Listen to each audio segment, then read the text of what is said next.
4-12, and I've done 411, which is the same. And I think I got a data file. Maybe not. For mine, it doesn't. You guys have a data file that you can download, but me, I had to write all mine or type all mine in. So, and it says determine the median and the first and third quartiles in the following data. And one thing, just real quickly, with smaller data sets, this isn't a big deal, but this becomes a pretty big deal. When you're working with large data sets, you oftentimes will hear, like the 1%, right? And how much money they're making and whatnot. And so sometimes we need to separate that out and find out where that data point is, where everything above that is equal to the 1% or the top 20% or the top quartile or the top quintile. Okay, and in big data that becomes kind of important. Also, it's key to remember that in small data sometimes, our points may kind of be a little elusive.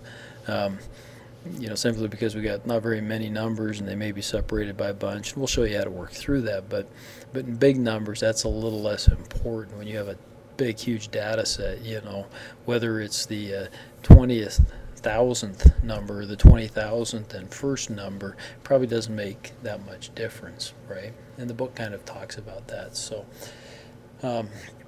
anyhow, it gives us a formula, and it says in order to calculate that, I don't know what the L stands for. I mean, it starts what we're looking for, but it's the n plus 1, n being the number of values, total values that we're looking at.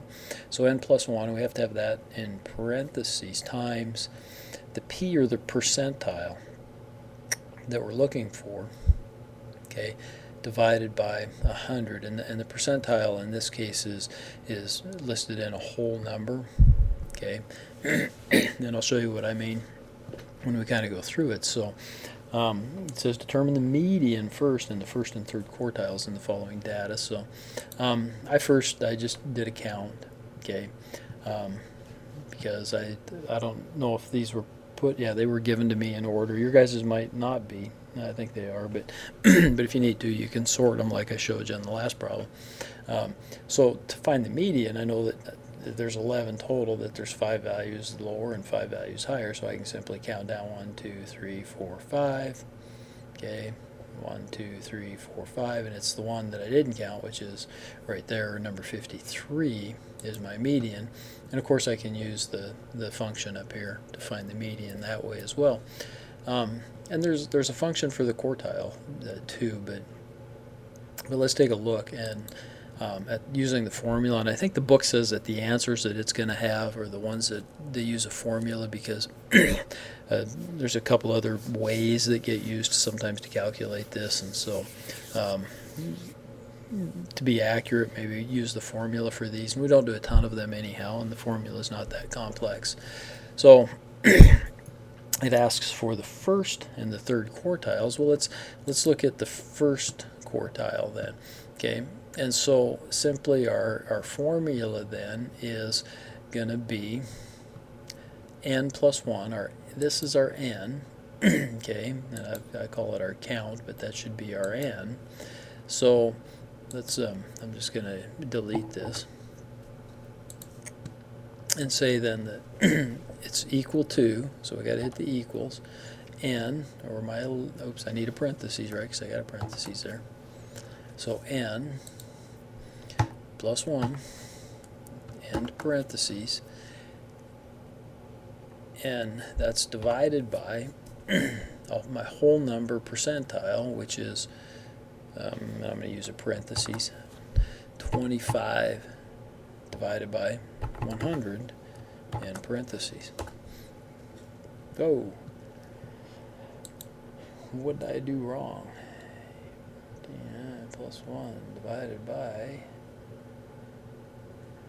I'm sorry, this is multiply when they're together like that. Shame on me.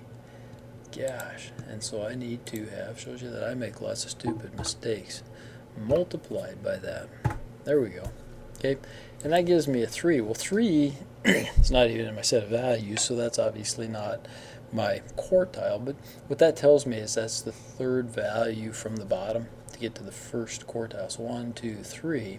So 49 then is my answer there.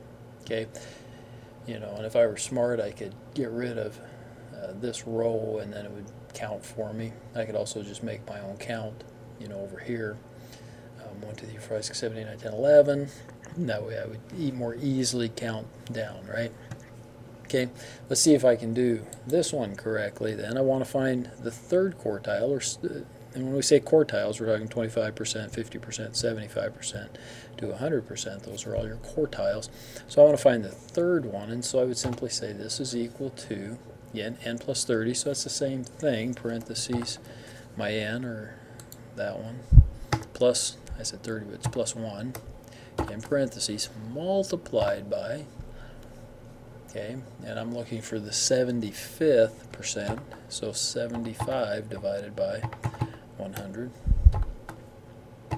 okay, and that tells me then that that's the ninth. Okay, the ninth. 1, 2, 3, 4, 5, 6, 7, 8, 9. Okay, so it's number 55, and that would be my correct answer there. When I use the Microsoft version, I did up here, I did a percentile. There's a couple different ways actually you can do the Excel version. I'll show you real quickly. I think it's under statistics, and it's alphabetical. So there is one that's called quartile. And there's an exclusive and an inclusive. Okay, and here's the exclusive one, and here's the inclusive one. And I think that means, if you look at those, whether or not it would include the ones on each end. I mean, that's what you'd say if it's exclusive or inclusive of those particular numbers. Okay, we'll do it both ways real quick and see what answers it gets. So my array is just my numbers, and my quartile says first, second, third, or fourth. Let's do the third. This one works out the same regardless, so I'll hit my third quartile. It says that my answer is 55. So exclusive gives me the same answer as my calculation. If I do the inclusive one, I think it gives me a little different answer. I think it quartile inclusive. I do it the same way, and I'll do 3, and that comes up with 54.5. So halfway's between that one and that one. Yeah, I'm not 100% sure what the difference is. The book does tell us kind of use the one that we get from the formula, because that's the answers that they'll have in the back of the book. So for this problem, that's it. They get a little bit more complicated. We'll do some more quartiles and some percentages, and they will get a little bit more complicated.